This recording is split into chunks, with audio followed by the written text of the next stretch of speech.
Bonjour à tous, que Dieu vous bénisse, c'est votre frère en Christ, Mathieu Roussalino, et je suis très heureux de passer quelques minutes avec vous, merci de m'accorder un petit temps. J'aimerais partager une pensée de Dieu avec vous, et puis c'est un message qui brûle sur mon cœur, et j'ai donné un thème à ce message, le thème c'est « Dieu est toujours là ».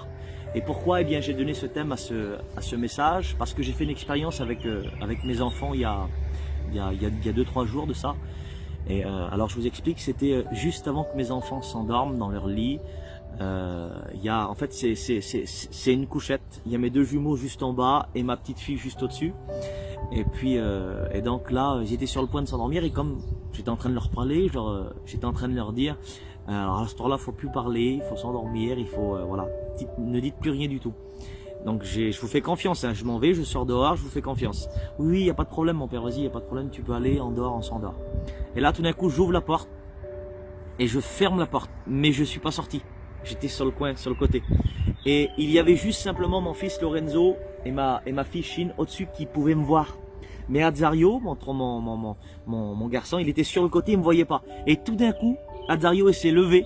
Et il a commencé à parler, vas-y viens Lorenzo, on s'amuse, allez vas-y bouge, etc. Mais Lorenzo et Chine là, ils bougeaient pas d'un centimètre parce qu'eux ils me voyaient. J'avais mon regard qui était sur eux.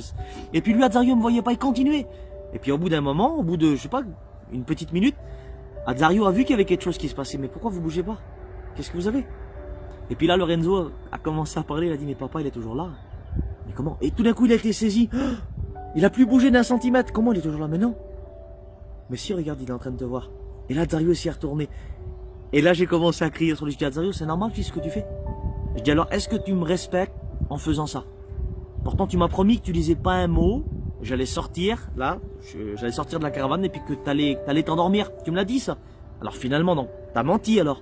Et puis là, il savait plus quoi dire. Il se dit, ben, je te demande pardon, mon père, excuse-moi, c'est vrai, ben.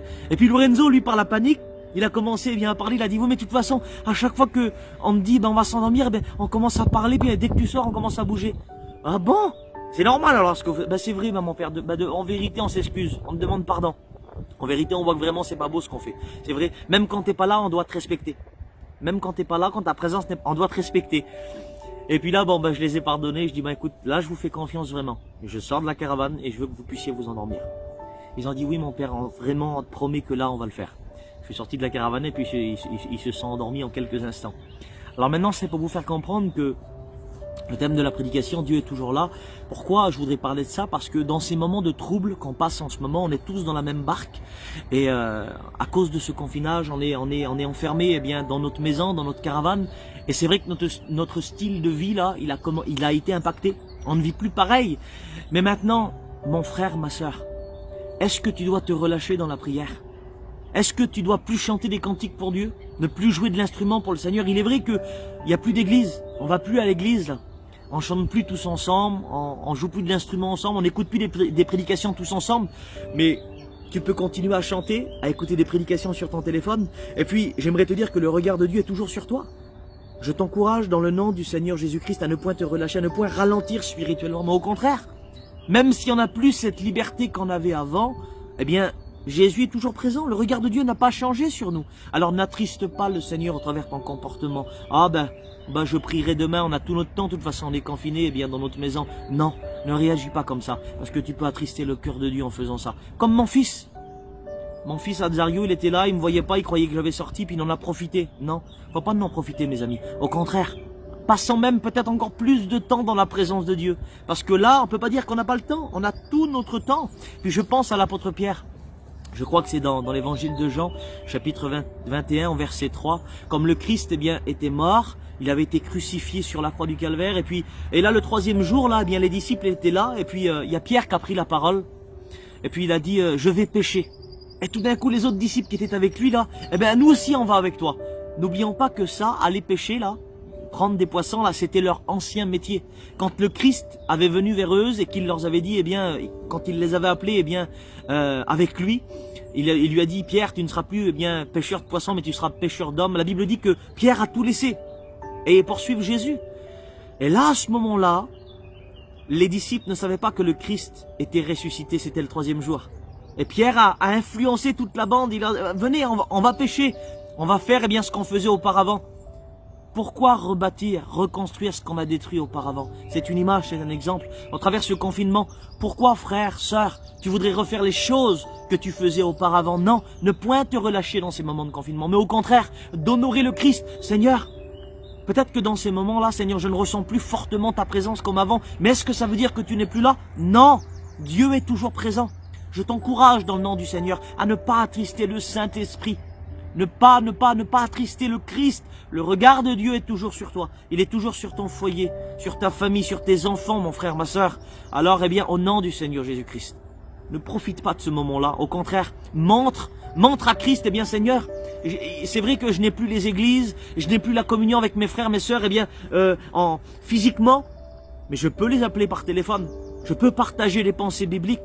Je peux écouter des prédications sur mon téléphone, je peux me mettre à chanter des cantiques, à passer des moments de louange, d'adoration, chez moi, dans ma maison, avec mes enfants. Peut-être que c'est le moment, mon frère, que tu appelles ta compagne et tes enfants, et vous vous mettez là autour de la table, là, avec, je sais pas, avec un petit chocolat tout chaud, et puis commencez à chanter des cantiques ensemble, et à louer Dieu, à adorer Dieu.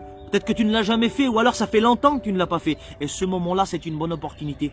Il faut pas voir, eh bien, d'une façon 100% négative ce confinage. Il est vrai, je ne discute pas sur ça, que c'est une catastrophe, c'est vrai, il y a plein, cette maladie-là, elle s'abat sur toute la surface de la terre. Et qu'on puisse prier pour les personnes qui passent, eh bien, par le deuil, par la séparation, il n'y a pas de problème pour ça, que Dieu les soutienne dans ces moments-là. C'est très grave.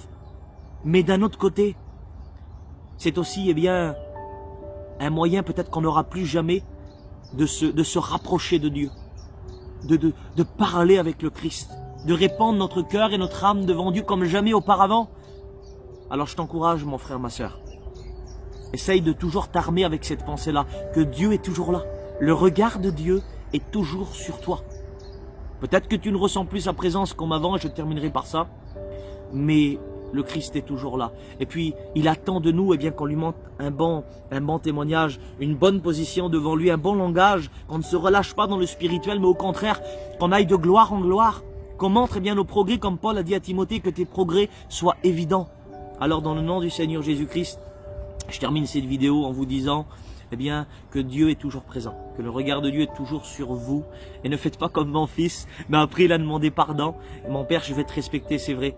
C'est pas parce que ton regard il était plus sur nous là que j'ai à faire ça. Non, tu nous as dit quelque chose, eh bien je veux le faire. Alors frères et sœurs, nous savons qu'est-ce que nous devons faire. Arrêtons de faire les ignorants, nous savons ce que nous devons faire. Marcher droitement dans les voies du Seigneur. Pas simplement extérieur, mais intérieurement. Comment est notre cœur? Seigneur, je répands mon cœur devant toi, c'est vrai, Seigneur, j'ai pas à me relâcher. J'ai pas à dire, eh bien, bon ben c'est bon, j'ai tout mon temps, je prierai tout à l'heure, je chanterai des cantiques tout à l'heure. Non, tu le faisais auparavant, fais-le maintenant. Continue de le faire. Que Dieu vous bénisse pleinement. J'espère que j'ai pas été trop lent. Je crois que j'ai dû prêcher à peu près 8 ou 9 minutes. Que Dieu vous bénisse pleinement. Prenez soin de vous.